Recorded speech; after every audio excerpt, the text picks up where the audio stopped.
Bonjour les sophros, je vous propose comme promis un petit tuto pour apparaître en tête des recherches sur Google. Alors, on va tout de suite aller voir de quoi on parle quand on parle d'arriver en tête des recherches sur Google. Voilà, si je tape sophrologue Paris, par exemple, alors si je tape sophrologue Paris, eh bien d'abord j'ai les annonces, donc ça ce sont des publicités payantes pour apparaître en tête des recherches. Ensuite, je vais avoir Google Maps. Et là aussi, au niveau de Google Maps, eh bien, il y a des annonces. Donc, les deux types d'annonces sont intéressantes. Et on va voir comment tout ça, ça fonctionne. Alors, je vous invite à aller sur Google Ads. Et si vous n'avez pas encore de compte, eh bien, à le créer en cliquant sur Commencer. Donc, sur Commencer, eh bien, tout simplement, vous allez suivre les différentes étapes. Donc, moi, je ne vais pas vous montrer toutes les étapes pour créer votre compte Google Ads. On va partir du principe qu'il est déjà créé. Sachant que si votre compte n'est pas créé, en général, vous allez avoir un avoir publicitaire, je crois, souvent c'est de 75 euros. Là, moi, on me propose ici 400 euros pour 400 euros dépensés. Mais régulièrement, il y a des promos qui arrivent dans les boîtes mail. Donc, n'hésitez pas à cliquer sur les liens à ce moment-là. Donc moi, je vais me connecter avec mon compte Google Ads puisqu'il est déjà créé.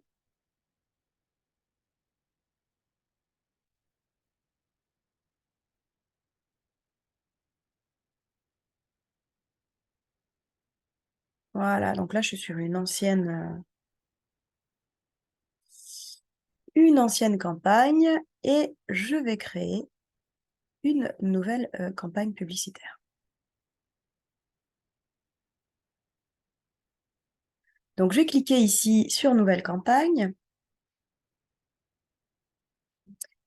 et je vais choisir, alors je peux choisir ou pas, d'associer les comptes pour configurer ma campagne, c'est-à-dire d'associer la pub que je vais faire à ma fiche d'établissement. Donc, quand on parle de fiche d'établissement, là, il s'agit d'une fiche d'établissement comme celle qu'on a vue tout à l'heure sur Google Maps. Et donc, moi, ben voilà, je vais choisir ce cabinet-ci à Toulouse.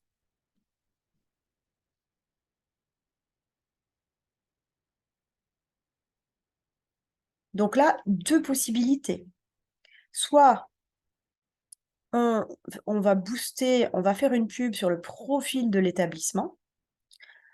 Donc, la fiche de l'établissement, qu'est-ce que c'est? C'est la fiche qu'on a sur Google Maps.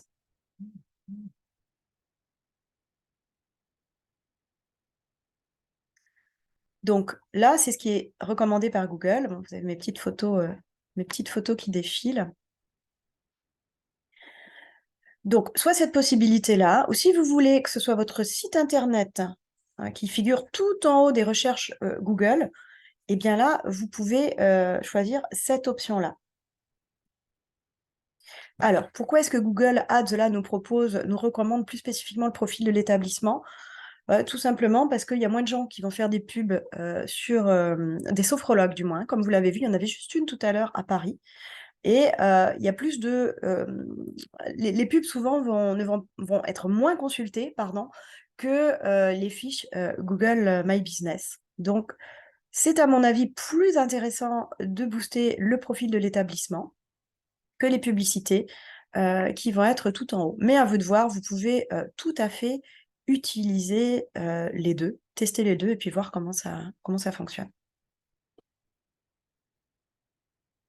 Vous pouvez aussi évidemment avoir besoin de trafic sur votre site et choisir plutôt la première option. Là, ce qu'on va voir nous ici, c'est voilà, l'option booster la fiche Google My Business.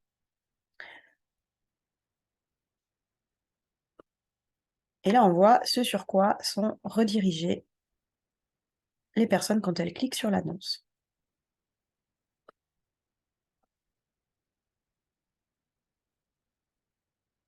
Hop là. Alors ici, on va définir l'objectif principal publicitaire. Est-ce que c'est de recevoir plus d'appels? Est-ce que c'est de générer plus de ventes ou de prospects sur un site web? Est-ce que c'est d'attirer plus de visiteurs dans l'établissement physique? Alors, nous, évidemment, c'est d'attirer plus de visiteurs, mais nous ne sommes pas une boutique. Donc, ça va être en général soit de recevoir plus d'appels ou de générer plus de ventes. Donc, on peut choisir l'un ou l'autre. Prospect sur un site internet, c'est les gens qui vont aller voir votre fiche et qui vont cliquer sur votre site internet. Moi, ce dont j'ai envie là, c'est que les gens aillent voir ma fiche et qu'ils cliquent sur mon site internet ou sur le lien prendre rendez-vous. Dans les deux cas, ça va amener vers mon site internet. Donc, je choisis cette option-là. Ici, voilà, je vais rédiger mon annonce. Donc, vous voyez, là, évidemment, c'est du texte, c'est pas du tout un texte que moi j'ai écrit, c'est un texte générique. Et donc, on va choisir tout simplement quel titre, qu'est-ce qui va composer notre annonce, et l'annonce va s'afficher juste à côté et on va voir en direct ce que ça donne.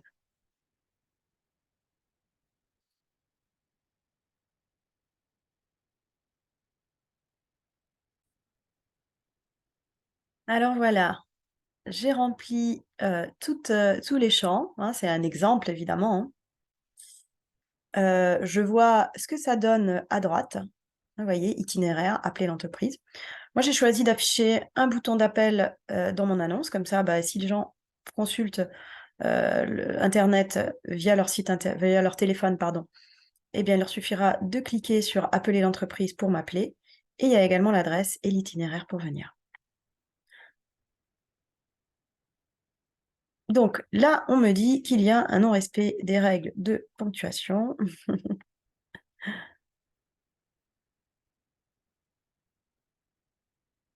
Ah, les trois petits points. Donc, on ne met pas trois petits points. Voilà, à savoir.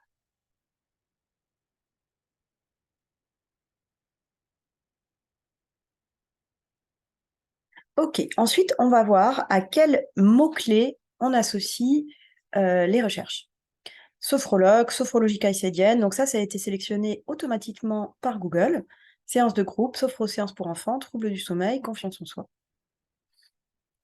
Alors, moi je vais enlever confiance en soi parce que mon annonce, hein, vous l'avez vu, elle est très orientée sommeil. Sophrologue pour enfants, pourquoi pas. Séance groupe, non, je vais l'enlever. Donc là, on me propose des mots-clés.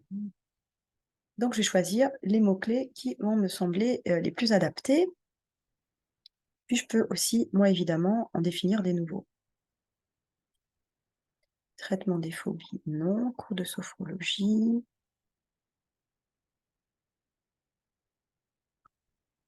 Alors, moi, je peux choisir, par exemple, thérapie, sommeil. Bon, j'aurais pu aller voir avant sur Google, sur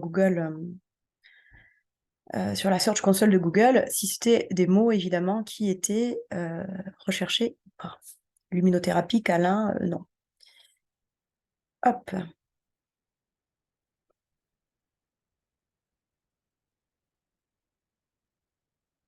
Ah, d'accord, aucun thème de mots-clés. Alors, on va regarder, par exemple, ce qu'il peut y avoir par rapport à sommeil. Alors, on peut aussi tout à fait mettre uniquement sophrologie, hein.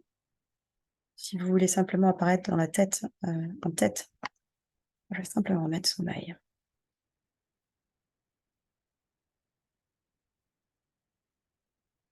Hop là.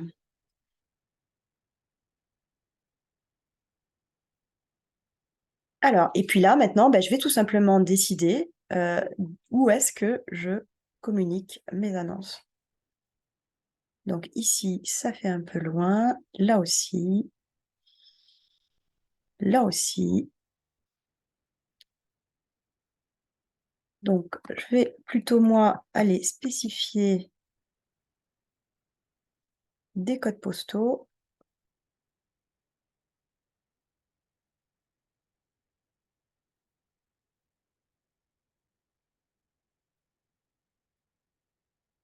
Voilà, je vais enlever ce code postal-là, qui est un peu trop générique pour moi. Alors, vous voyez, il y a le plan qui s'affiche. Alors, ça peut être encore beaucoup plus précis, hein, si vous avez vraiment envie de cibler plus précisément.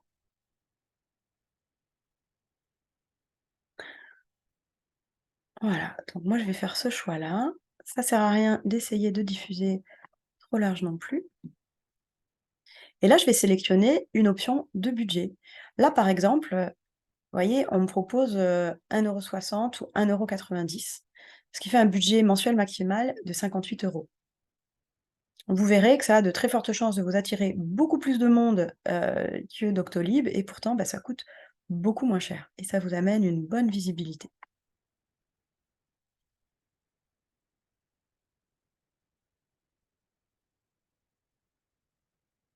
OK, allez, bah, moi je vais choisir les 1,60 €, sachant que vous pouvez évidemment saisir votre propre budget ou arrêter à tout moment. Vous pouvez suspendre votre annonce si vous estimez que, il y a pas assez de vues. Bah, il y aura plusieurs causes. Peut-être que le texte ne sera pas adapté, peut-être que les mots-clés ne seront pas adaptés.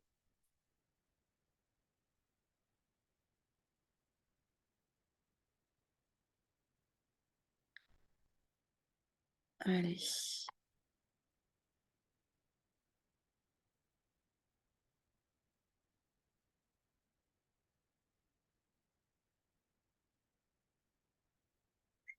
Donc là, évidemment, il va y avoir une vérification de Google par rapport au texte de mon annonce pour savoir si elle n'enfreint pas les règles publicitaires de Google, ce qui normalement ne devrait pas être le cas. Et puis, bah, vous pourrez accéder à tout moment à cette page Google Ads où on voit vos dépenses. Donc, c'est pas parce que vous demandez 1,60 € que obligatoirement 1,60 € vont être débités chaque jour, hein. Ça va dépendre des clics. C'est-à-dire que là, ce qu'on paye, nous, ce sont les clics sur l'annonce et non pas sa visibilité. Ce qui veut dire que, tant qu'il y a pas d'action, vous ne payez pas. Vous ne payez, comme c'est spécifié ici, vous ne payez que lorsqu'un utilisateur clique sur votre annonce. Les frais facturés sur le mois ne pourront être supérieurs à votre budget mensuel maximal. C'est-à-dire que 49 €, c'est le budget maximal. Ça ne va pas forcément être le budget. Alors combien coûte un clic? Ça se joue en fonction de la loi de l'offre et de la demande. C'est quelque chose qui n'est pas fixe. Donc c'est pour ça qu'on ne peut pas acheter, au clic. Ça va dépendre de plusieurs facteurs et ça n'est pas du tout fixe dans le temps. Donc là, pour le moment, ma publicité est en attente. Je recevrai un mail automatiquement, dès qu'elle sera mise en ligne, et puis à partir de ce moment-là, bien moi ce que je vous conseille, c'est d'attendre quelques jours et puis de voir, impression, c'est combien de fois elle s'affiche, combien est-ce qu'il y a de clics, et si les gens ont appelé ou ont cliqué, enfin, ou sont allés, action locale, ça veut dire que, les gens ont pu, aller soit sur votre site internet ou alors, il me semble, si je dis pas de bêtises, qu'ils ont pu venir vers votre établissement, physiquement parlant. Hein, Google Maps, repère nos déplacements. Et oui. Et puis ici, bah, on aura le détail de la performance. Donc, le nombre d'impressions, c'est le nombre de vues de la publicité. Ça n'est pas facturé. Mais ça nous permet d'avoir une idée sur, l'efficacité, et on peut éventuellement, créer plusieurs publicités ou les modifier et voir quel est, ce qu'on appelle le taux de conversion, c'est-à-dire, combien est-ce qu'il y a de clics par rapport au nombre d'impressions pour voir ce qui fonctionne le mieux dans votre publicité. Voilà pour ce petit tuto, j'espère qu'il a été clair pour vous. N'hésitez pas à me laisser des commentaires, soit, dans le post, Facebook, dans lequel elle sera publiée, soit, sous la vidéo sur YouTube. Je vous souhaite, une bonne journée et puis je vous dis à bientôt pour une prochaine vidéo.